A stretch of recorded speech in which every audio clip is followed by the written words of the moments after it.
Nous sommes heureux. Nous sommes heureux encore ce soir de nous retrouver dans la maison de notre Dieu.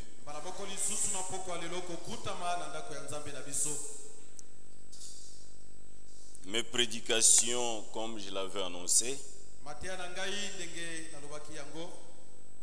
je vais m'efforcer de les écourter.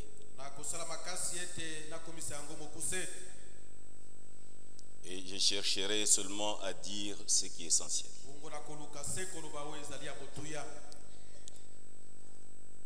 Notre frère Dieudonné, notre berger, il vous a tous salué dans le précieux nom de Jésus-Christ. Il ne pourra pas peut-être être avec nous ce soir, mais par la grâce de Dieu demain, ils vont aller à Kolwezi. Pendant que nous allons prier, nous allons songer à lui dans les prières.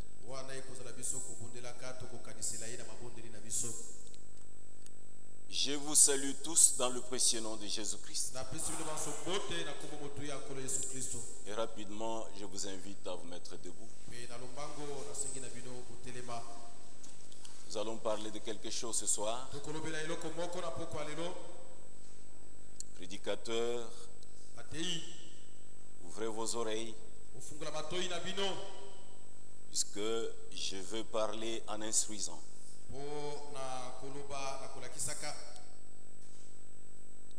Nous allons ouvrir nos Bibles dans 1 Roi chapitre 19.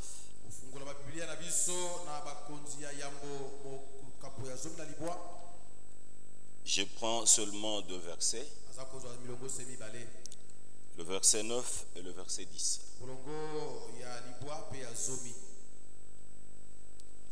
Et là, il entra dans la caverne et il y passa la nuit. Et voici la parole de l'Éternel lui fit adresser en ces mots: que fais-tu ici, Élie? Il répondit: j'ai déployé mon zèle pour l'Éternel, le Dieu des armées, car les enfants d'Israël ont abandonné ton alliance. Ils ont renversé tes autels et ils ont tué par l'épée tes prophètes. Je suis resté moi seul et ils cherchaient à m'ôter la vie. Que le Seigneur ajoute la bénédiction à la lecture de sa parole. Veuillez vous asseoir. Mes frères et mes sœurs, nous sommes à la fin du temps de la fin. Les choses ne devaient pas être confuses aujourd'hui.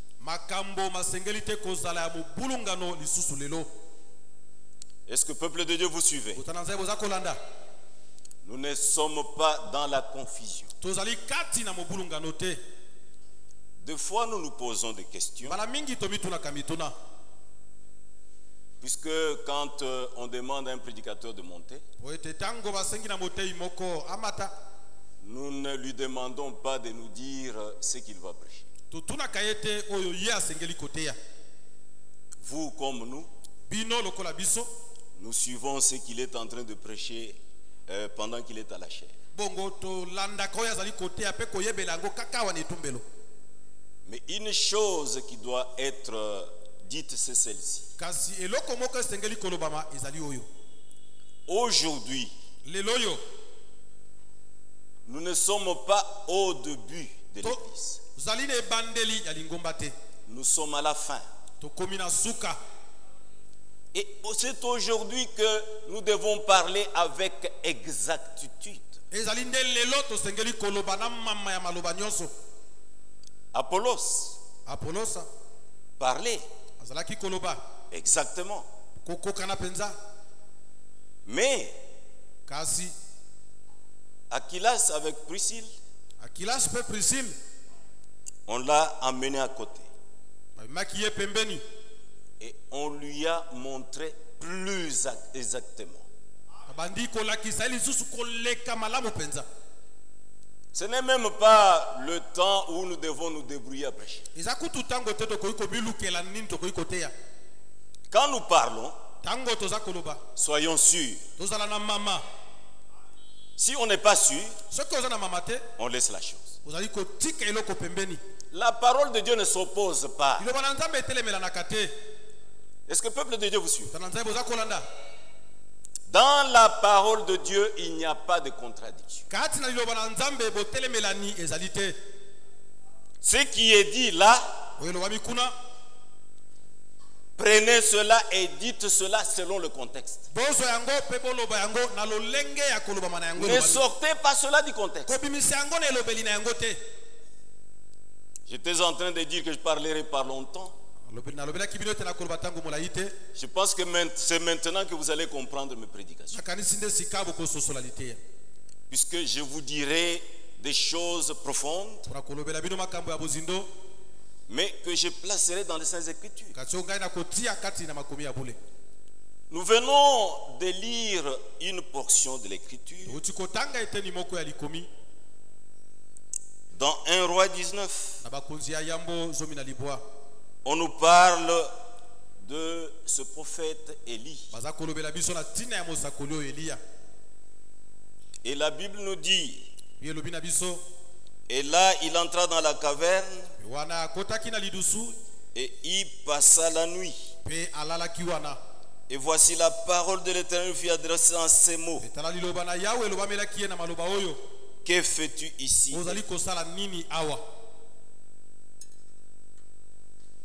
Élie, après avoir fait beaucoup de choses grandes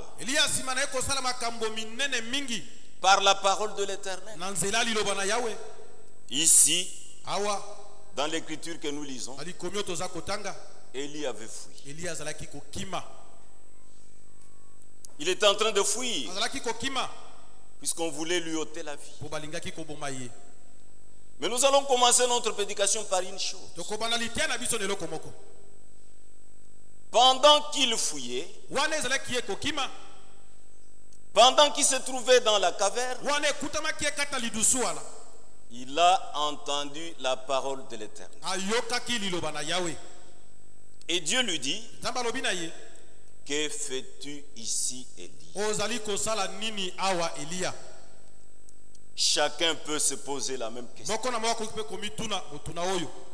Prédicateur, posez-vous la question. Enfant de Dieu, posez-vous la même question. Que fais-tu ici? Au lieu de mettre le nom d'Élie, mettez votre nom. Qu'est-ce que tu fais ici? Qu'est-ce que tu entends ici? C'est ça la chose la plus importante. Mais allons rapidement. Élie a répondu. Il pensait qu'il était seul. Il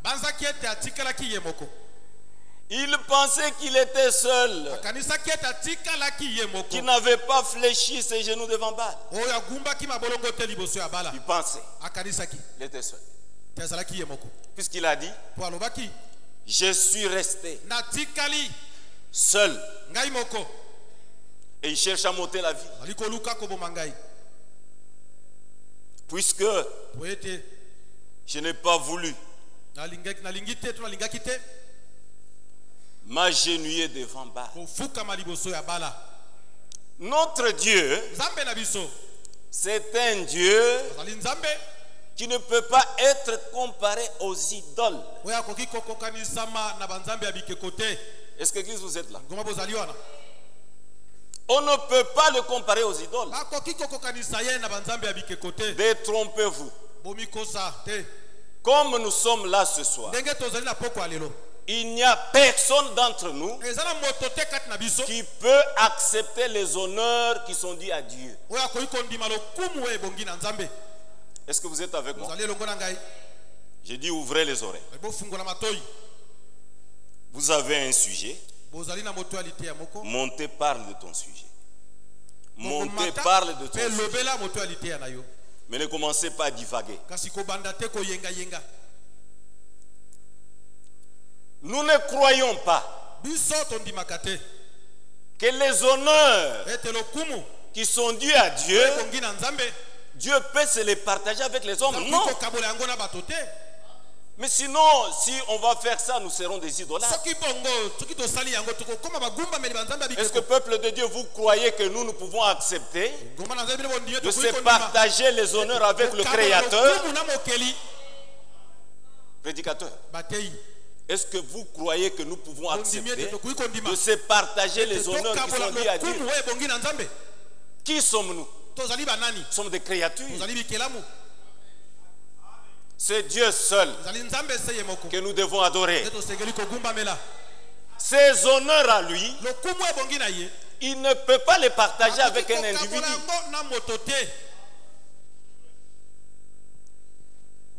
Vous allez un peu me supporter. Je veux parler par la révélation, avec la petite sagesse que le Seigneur m'a donnée. Nous ne pouvons pas opposer les Écritures. Quand l'Écriture dit quelque chose, croyez-la comme elle est. Mais ne l'opposez pas à une autre.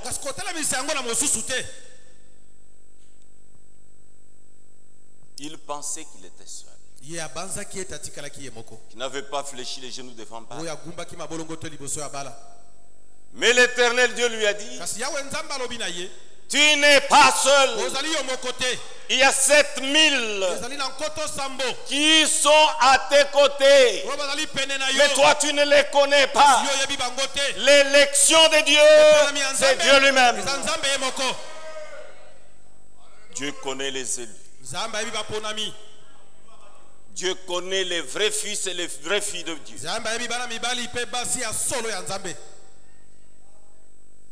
Les élus, Dieu les connaît. Les élus ne supporteront jamais à pouvoir donner les honneurs qui sont dus à Dieu, les donner à un homme. Ils n'accepteront pas ça.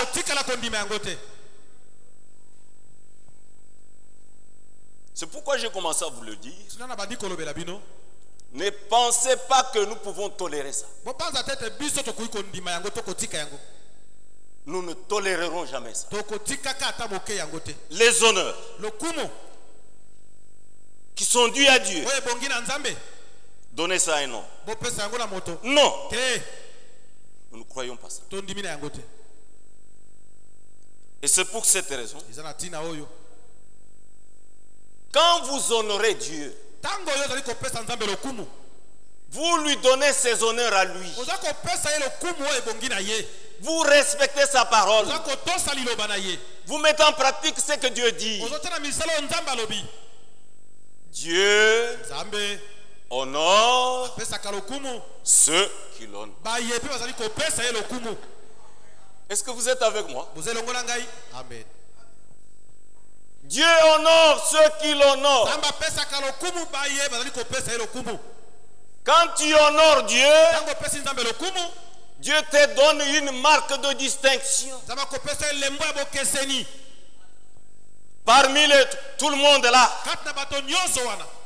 toi tu l'honores. Dieu te donne une marque de distinction.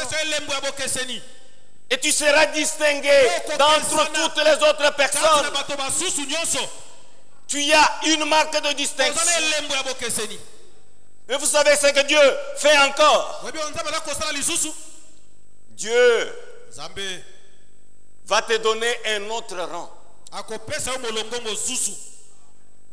Ah, je ne sais pas si vous allez suivre ce que je veux vous dire. Vous savez pourquoi je parle? Nous nous sommes posé la question. On ne va pas continuer à donner la chair au prédicateur. Soyez-vous d'abord. Nous-mêmes, on va prêcher. Puisqu'il faut que ce peuple que nous prêchons tous puisse connaître ce que nous croyons. Est-ce que vous êtes là? Si vous croyez comme nous, il n'y aura pas quelque chose comme un combat. Puisque ce que vous dites là, c'est ce que nous croyons. Oui, mes frères et mes sœurs. J'étais en train de dire, quand tu honores Dieu, Dieu t'honore. Il te donne une marque de distinction. Il te donne un autre rang. Alléluia. Amen. Il te donne un autre rang. Oui, je vais vous montrer beaucoup de choses dans les Écritures. Mais laissez-moi que je puisse continuer. Élie le Tishbite. La Bible ne nous montre pas réellement beaucoup de choses sur lui. 1 Roi 17, on nous dit Élie le Tishbite. Un des habitants de Galade est venu et s'est présenté devant. Il lui a dit, sinon à ma parole, sinon à ma parole, il n'y aura ni pluie, ni rosée, sinon à ma parole. Il était tellement attaché à la parole qu'il était devenu une partie de la Bible. Est-ce que peuple de Dieu vous êtes là? Prêcher c'est une chose, mais vivre la prédication c'est une autre. Mais Élie était un homme qui prêchait et qui vivait sa prédication. Qu'est-ce que cet homme a fait? C'est là-bas que j'aimerais qu'on commence à lire. Allons dans 1 Roi chapitre 18. Je lis à partir du verset 36. Je vais vous montrer quelque chose. Vous savez, quand quelqu'un honore Dieu, j'ai dit que Dieu lui donne une marque de distinction. Dieu l'élève et lui donne un autre rang. Mais il y a encore d'autres choses que je veux montrer ici. Vous allez le voir dans la Bible. Dieu confirme lui-même sa parole. La parole de Dieu se trouve dans la bouche d'un homme de Dieu. Et la vérité, Dieu est obligé de la confirmer. Élie le Tishbite. Verset 36. Au moment de la présentation de l'offrande, Élie le prophète s'avança et dit, Éternel Dieu d'Abraham, Isaac, d'Israël, que l'on sache aujourd'hui que tu es Dieu en Israël, que je suis ton serviteur, que j'ai fait toutes ces choses par ta parole. Il ne s'est pas débrouillé. Je vois mon frère qui est en train de dire ici, je ne me débrouille pas. C'est vrai, on ne se débrouille pas à la chair. Il faut avoir la révélation de la parole. Quand tu as la révélation de la parole, tu te mets, tu parles, les choses s'emboîtent. Oui, mes frères et mes sœurs. Suivez la suite. Il parle à Dieu. Réponds-moi, Éternel. Réponds-moi, afin que ce peuple reconnaisse que c'est toi, Éternel, qui est Dieu. Et c'est toi qui ramènes le cœur. Et le feu de l'Éternel tomba et il consuma l'holocauste, le bois et les pierres et la terre. Et il absorba l'eau qui était dans le fossé. Quand tout le peuple vit cela, ils tombèrent sur leur visage et dirent: c'est l'Éternel qui est Dieu. C'est l'Éternel qui est Dieu. Amen.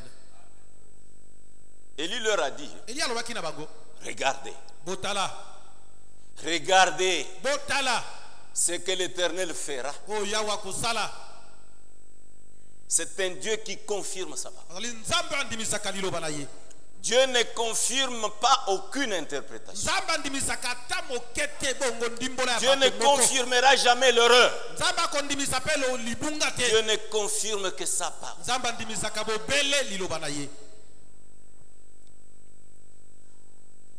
Nous prenons un roi 19. Vous savez que je suis toujours à l'aise.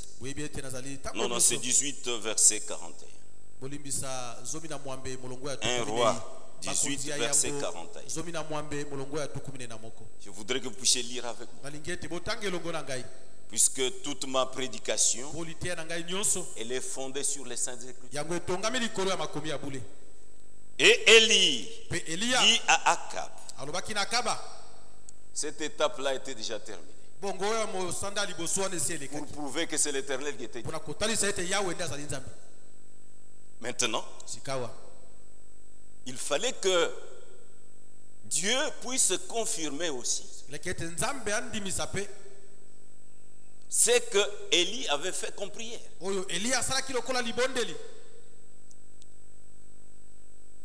Et Élie dit à Akab: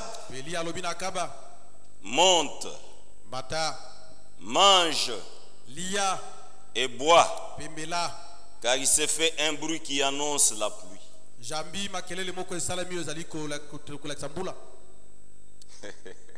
C'est un prophète. Il voyait loin. Il ne pouvait pas être comme son serviteur. C'est là que je veux baser ce que je veux. C'est un prophète. Il voyait loin. Il était sûr. Lui, ce qui importait, c'était prier pour demander que le Seigneur accomplisse sa volonté.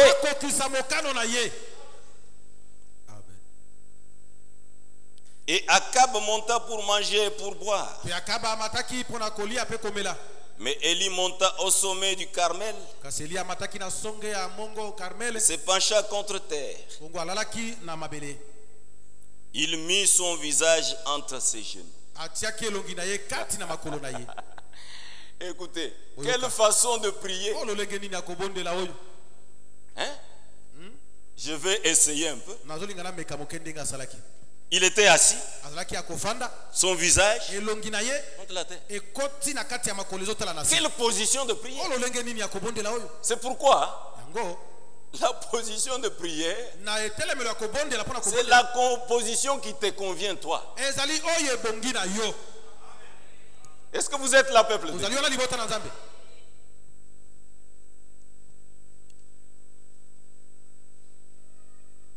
Se pencha contre terre.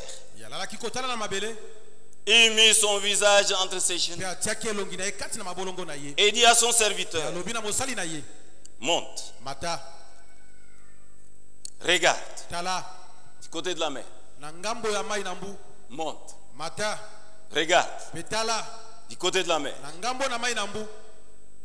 Le serviteur monta, il les regarda et dit: il n'y a rien.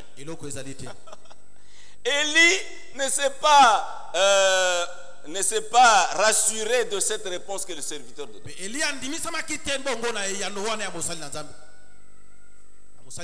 dit il n'y a rien. Et Élie dit cette fois retourne. Quand tu n'as pas bien vu dans la parole, c'est que la parole te demande, retourne à la parole.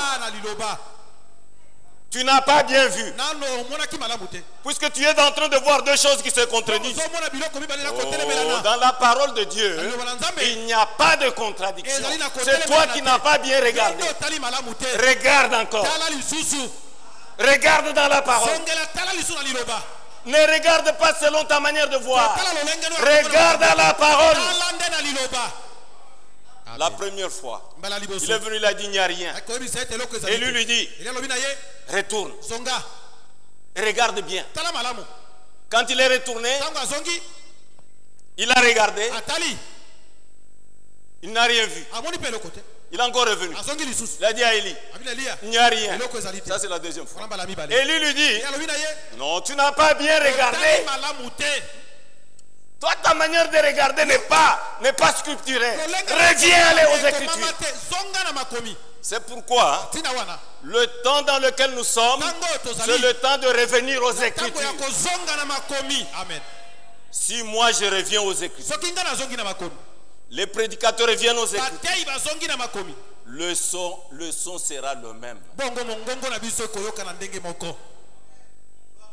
Est-ce que vous êtes avec moi, Église? Revenons aux Écritures.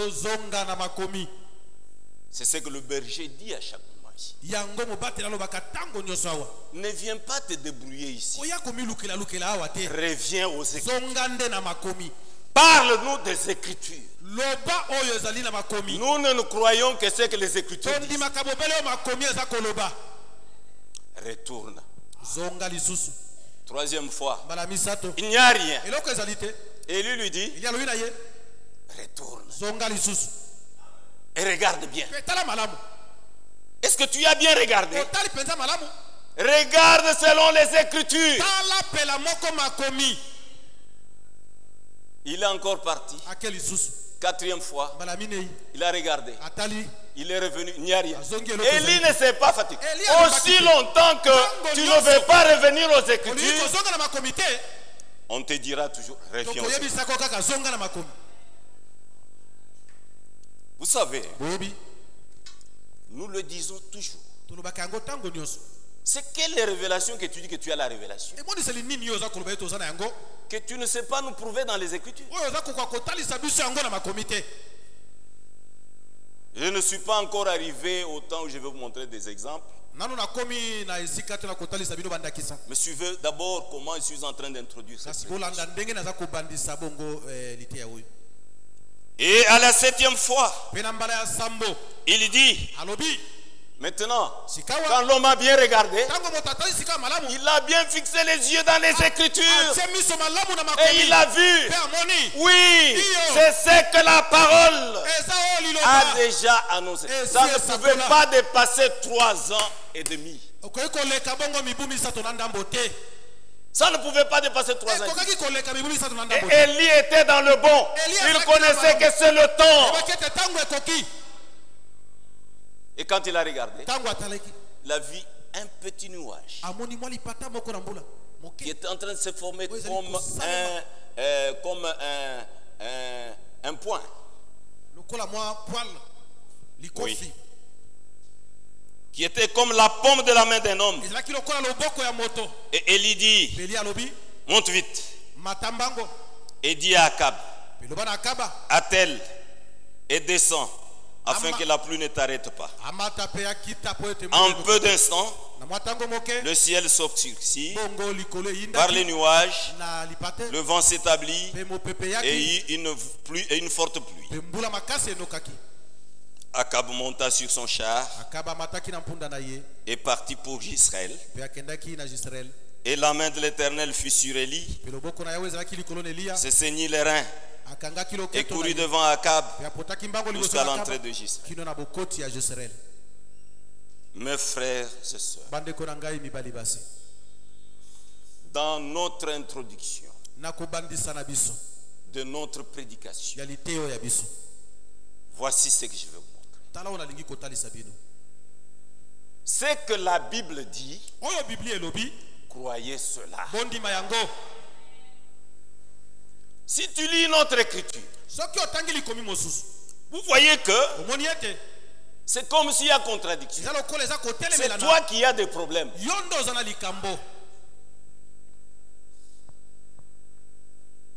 Prenons Malachie chapitre 1. Malachie chapitre 1. Oui, je suis presque à la fin. Je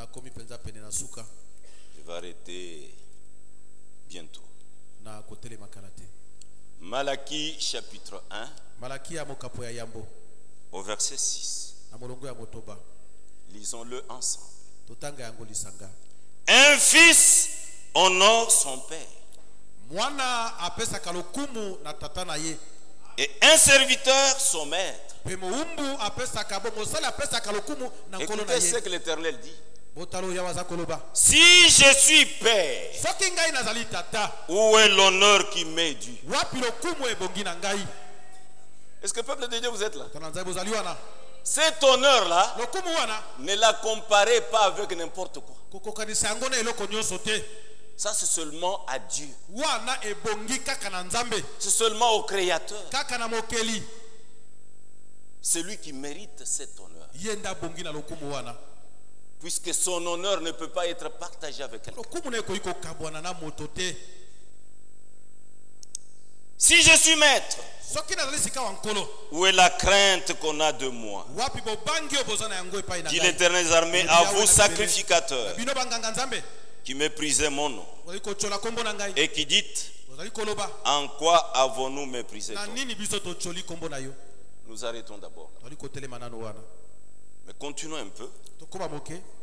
Allons dans 1 Samuel chapitre 1 Samuel chapitre 2. Nous allons lire au verset 30. Suivez avec moi la lecture. C'est pourquoi voici ce que dit l'Éternel, le Dieu d'Israël. Suivez. J'avais déclaré que ta maison et la maison de ton père marcheraient devant moi à perpétuité.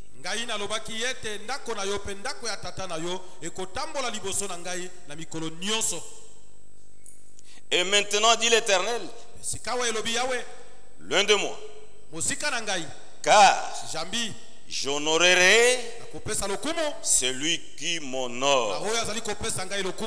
Mais ceux qui me méprisent seront méprisés.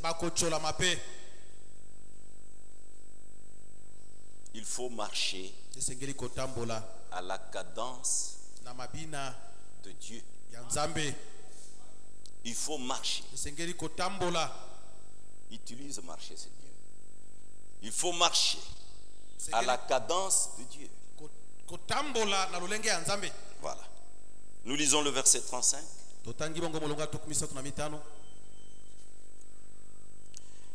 Je m'établirai un sacrificateur fidèle qui agira selon mon cœur et selon mon âme. Je lui bâtirai une maison stable et il marchera toujours devant mon oint. Et quiconque restera de ta maison viendra se prosterner devant lui pour avoir une pièce d'argent, un morceau de pain, et dira, attache-moi, je te prie, à l'une des fonctions du sacerdoce, à moins que j'ai afin que j'ai un morceau de pain à manger. Non, mon frère. Dieu ne place que celui qui l'a déjà vu à cette place-là d'avance.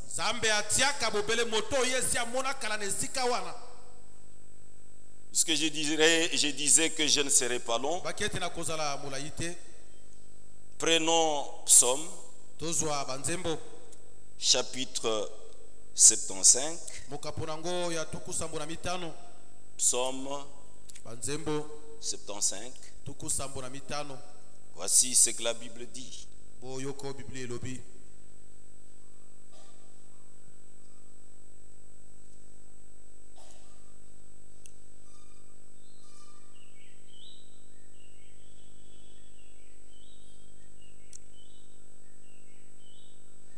Je vais lire à partir du verset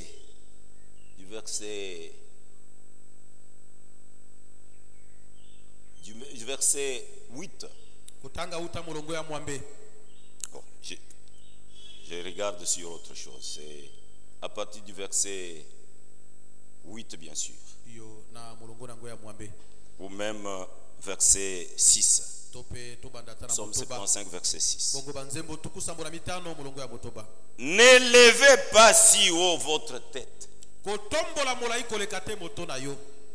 Ne parlez pas avec tant d'arrogance. Car ce n'est ni de l'Orient, ni de l'Occident, ni du désert que vient l'élévation. Mais Dieu est celui qui juge. Il abaisse l'un et il élève l'autre. Amen. Est-ce que peuple de Dieu, vous avez suivi quelque chose ce soir? Si Dieu élève quelqu'un, il lui donne un autre rang. C'est là-bas que ça ne pénètre pas chez d'autres personnes. Ça ne dépend pas de celui qui veut. Ça dépend seulement de Dieu. C'est Dieu qui fait ça. Comme je n'ai pas assez de temps, je ne saurais pas encore lire d'autres écritures. Mais je veux vous montrer quelque chose. Dans Daniel, nous pouvons même lire rapidement ça.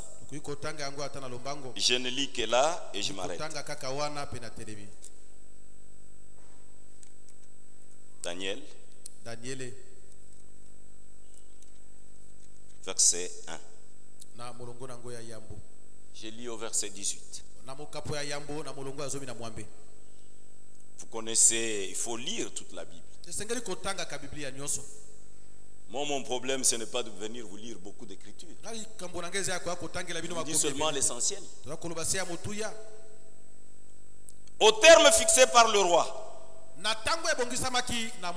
pour qu'on les lui amena, le chef des eunuques les présenta à Nebuchadnezzar. Le roi s'entretint avec eux. Et parmi tous ces jeunes gens, il n'en trouva aucun comme Daniel, Anania, Miskaël et Azaria. Est-ce que peuple de Dieu vous êtes là? Même la vie qui est correcte,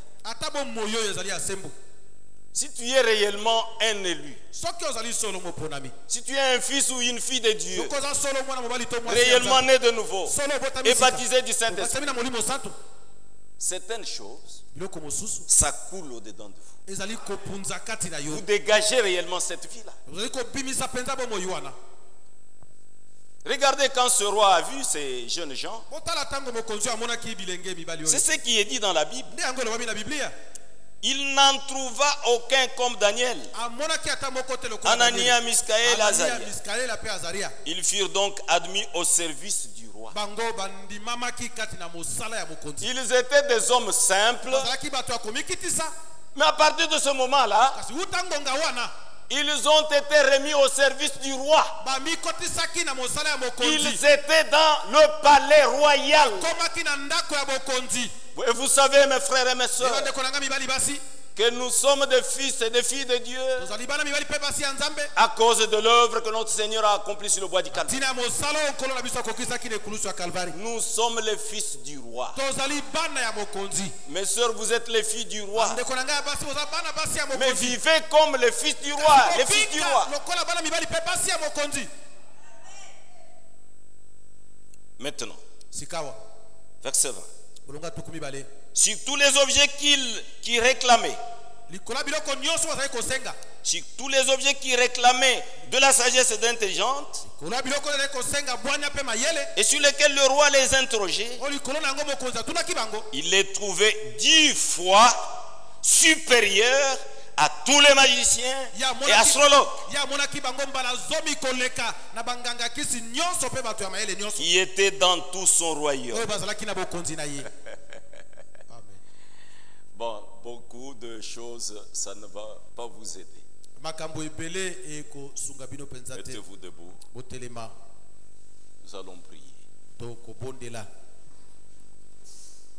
C'est vrai.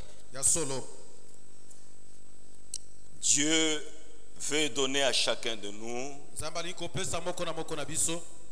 un autre rang.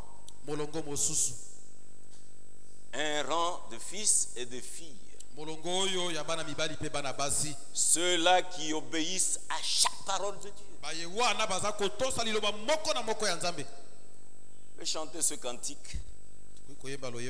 Oh, prends mon âme dans la terre. Entonnez-vous avec vos belles mélodies là. Entonnez comme ça pendant que vous commencez. Moi je vais aller là.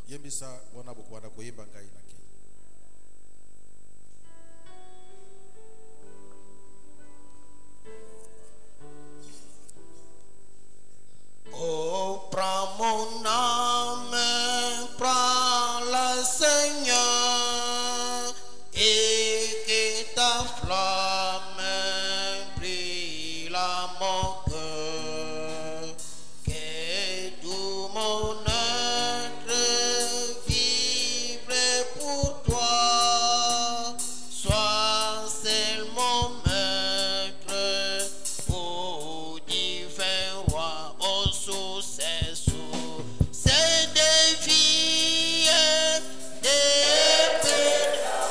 paix d'amour vers toi.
Notre Père céleste, ta parole est une lampe à nos pieds. D'entrée de jeu, tu nous as posé la question comme à Élie. Que fais-tu ici, Élie? Seigneur, cette question est aussi valable pour nous ce soir. Qu'est-ce que nous venons faire ici?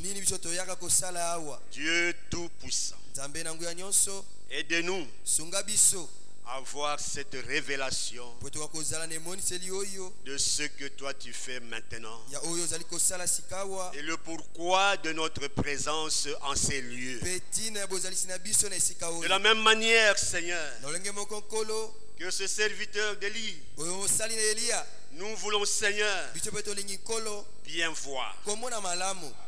Oh Dieu, tu avais dit à Jérémie, que vois-tu, Jérémie? Il a répondu, je vois une branche d'amandier. Et tu as dit, Seigneur, tu as bien vu. Dieu d'amour, nous aussi, Seigneur, nous voulons bien voir, car c'est pour cela que tu as envoyé la lumière du soir pour que nous ne soyons plus dans le noir, dans la confusion, mais pour que nous marchions dans la lumière. Oh Dieu, aide-nous pour que réellement, Seigneur, nous puissions demeurer dans la lumière et que chacun de nous sache le pourquoi de ce va-et-vient en cette présence, dans ta maison. Oui, Père Céleste, comme nous l'avons entendu, ceux qui ont cru en toi, Seigneur, qui marchent selon ta volonté, qui obéissent à ta parole, tu leur donnes un rang très élevé. Oh, nous croyons, Seigneur, que le rang le plus élevé, c'est être fils et fille de Dieu. C'est pourquoi, Seigneur, nous voulons nous comporter comme des fils et des filles de Dieu. Oh, sois loué, Père. Bénis cette parole dans nos cœurs. Bénis le vase que tu as utilisé, Seigneur. Certainement, il doit être épuisé, fatigué. Mais c'est toi qui renouvelles la force. Puisse encore lui renouveler ta force, Seigneur. Et lui accorder, oh Dieu, la profondeur de cette parole, pour que quand il montera, Seigneur, il nous soit utile pour notre édification, afin que nous sachions, Seigneur, comment nous devons nous comporter, surtout en ces derniers temps. Bénis notre berger, ton serviteur. Nous avons entendu qu'il va voyager, Seigneur. Nous le recommandons entre tes saintes mains. Toi qui as promis de garder le départ et l'arrivée, marche avec lui, garde-le et protège-le pendant tout le temps qu'il fera à Kolwezi, jusqu'à son retour parmi nous. Et bénis tous ses collaborateurs pendant le temps qu'il ne sera pas avec nous. Bénis chaque présence, Seigneur. Bientôt nous allons rentrer chez nous. Accompagne-nous, Seigneur, sur le chemin de retour, afin que si telle est ta volonté, il y a encore un lendemain, nous puissions encore nous retrouver dans ta maison pour recevoir le pain de vie, ta parole. Bénis les dîmes et les offrandes. À toi, notre Dieu, soit l'honneur, la gloire et l'adoration dans le précieux nom de notre Seigneur et Sauveur Jésus-Christ. Nous t'avons ainsi prié. Amen. Amen.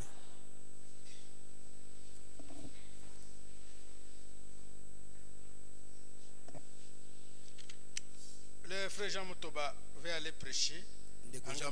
Est-ce que vous acceptez qu'il apporte nos salutations au nom du Seigneur Jésus-Christ? Oui, frère Jean, vous avez écouté, amenez nos salutations.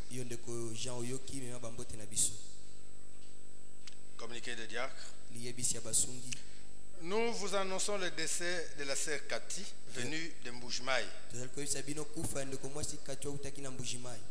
à l'hôpital général d'Injili. Le corps est à la morgue de HG d'Injili.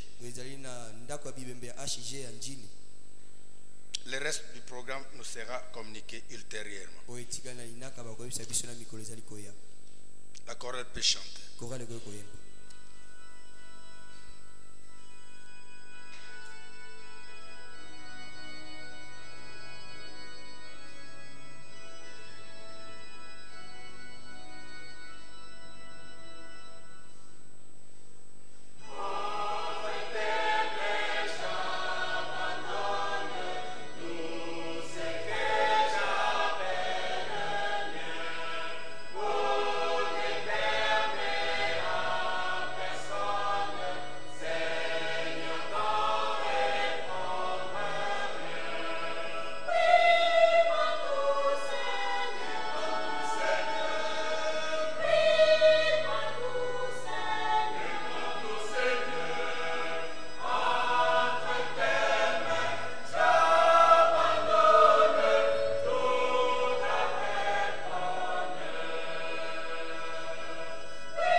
Demain c'est mercredi.